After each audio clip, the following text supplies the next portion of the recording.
working with buyers. So here's a graph. Prospecting. Get the appointment, yes or no? Yes. Qualifying interview, research and analysis. Present property information.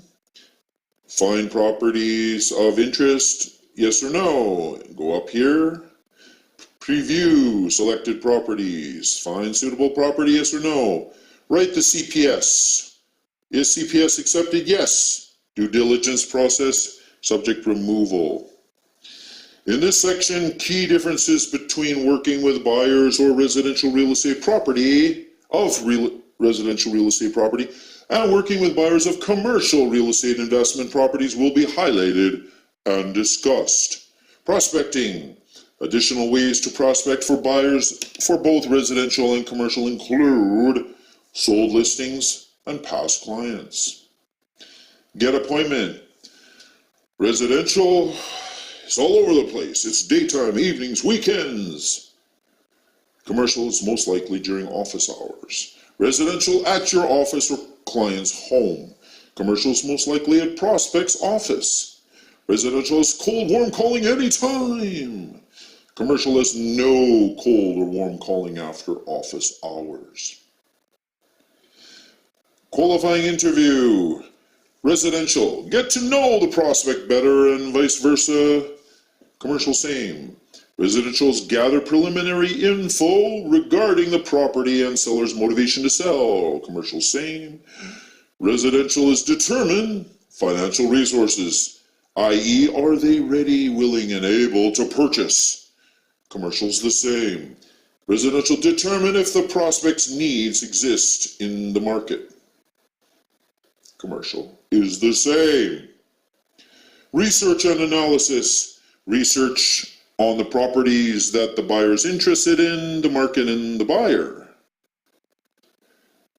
Research on the property, realtor's own resources. Residential, you've got Paragon MLS Residential. Commercial, you've got Paragon MLS Commercial. Residential, you've got the REBGV Stat Center. Commercial has a commercial broadcast email service and commercial edge. Research on property, government resources. Residential and commercial both have CMHC, BC Assessment, the city's GIS or Cosmos, the BC Online My LTSA, but commercial has one. It's got the Federal Incorporated Company Search.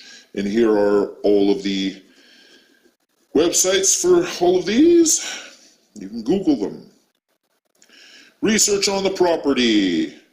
Third-party resources. So we've got commercial, RealNet, CoStar, LoopNet, Altus Group Analytics, commercial brokerages like CBRE, Colliers, Avison Young, Cushman & Wakefield, search engines like Google. Here are all the websites for those. Research on market. We've got residential, we've got the Paragon for residential, commercial has the Paragon for commercial, residential is the REBGV Stat Center.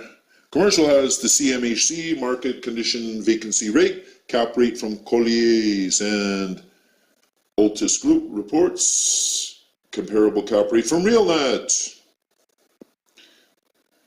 Research on the buyer, residential and commercial know your client, buyer's information on My LTSA title search, commercial same. Commercial has buyer's property portfolio from My LTSA. Corporate buyer's directorship from BC Online or Federal Incorporated Company Search, and CANLII, Canadian Legal Information Institute. Present property information. Meet the client to present listings. Now, you can use automatic and email notification from the Paragon MLS. Preview selected properties. Most of the time, prospect will drive to the property and meet you outside. Maximum of 5 properties to show. Attention, property managers, be a friend to the buyer and buyer agent. Write the offer. Use the contract you are familiar with. There is no standard clauses in commercial real estate contract. Every transaction is different. Is contract to purchase and sale accepted? Only half of the work is done. Contract most likely with subject clauses. Due diligence. Investors of income properties do not buy real estate. They buy a bundle of contracts secured by tenant covenants. The purpose of due diligence is to determine risk, evaluate value, provide negotiating strength, assess potential upside opportunities. Typical areas of due diligence in residential real estate, we have building condition report, title search, appraisal, strata document review, neighborhood review, amenities and institutions, environmental and well water and septic system rural. Typical areas of due diligence in commercial real estate. Ownership 16 items, construction 9 items, environmental 19, insurance 8, management 4, employment 8, leasing 17 items, operation and development, corporate structure, accounting and financial, anyway, they got a whole mess of items, each one. You can see it here. Accounting and financial, intellectual property, licenses and regulatory, financing, tax and litigation. Purchasers due diligence team, lawyers, appraiser, environmental assessment company, construction assessment company, accountants, financial analysts, lease abstractors, financial backers, equity and debt. Removing subjects. Residential, you have generally one subject removal date for all subjects. Commercial, you have multiple subject removal dates that may span for a few months. Residential has increasing deposit upon subject removal date. Commercial has increasing deposit upon each subject removal date. Commercial also has non-refundable deposit. Net operating income. This is from Pricing Commercial Investment Properties. Net operating income, NOI, is the annual income generated by an income-producing property after receiving all income from operations and then deducting all expenses required to operate the properties. So here is the formula for net operating income, NOI. So we have a potential rental income, PRI, plus other income affected by vacancy, minus the vacancy and credit losses. This will equal the effective rental income, the ERI, plus other income unaffected by vacancy equals the gross operating income. And that is minus the operating expenses. This comes out to the, or equals the net operating income, the NOI. NOI identifies the ability of a property to produce an income stream from its operation.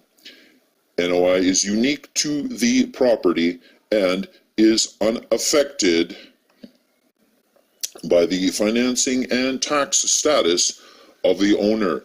Items excluded from operating expenses, debt service, that's the interest and principal payment, depreciation expense, capital expenditure like major repairs and replacement, income tax expenses of the property owner, and replacement reserves. The following example illustrates the concept. Potential rental income per month, $10,000. The vacancy and credit loss, 3%.